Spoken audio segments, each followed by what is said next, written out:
Nako, ako rin naniniwala. Kaya patuloy itong pagpapagamit na itong mga influencers na ito kahit sa maliit na halaga na 8,000 pesos. Dahil wala namang kasing nakulong. 'Di ba? Walang naparusahan. Alam natin kung gaano kalawak ang disinformation at paninira na itong mga nasa social media at pagpapagamit nga nila sa Uniteam. Alam natin yan eh. Talamak na talamak. Yan po ang dahilan kaya nanalo rin ang mga nakaupo or ang nakaupo ngayon sa Malacanang. Totoo walang naparusahan.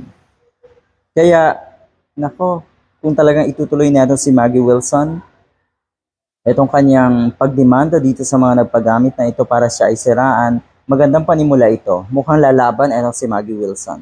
Mukhang katarungan talaga ang gusto niyo makamit. Anyway, ito, alam niyo na dapat yan, simula pa lang noong political campaign, noong nakaraang taon nga, wala namang nakulong na influencer. That time, yun ang nakikita rin natin. Paredes told fellow content creators suggesting their involvement in such campaigns during the election. In another screenshot, it appeared that 8,000 was a post-talent fee for each content creator who would post a video against Maggie and her company. Nakita nyo, yung 8,000 nakapiranggot na bayad para sa kahihiyan or kapalit ay kahihiyan, 'di ba? Kahihiyan ninyo at kahihiyan ng buong pamilya niyo.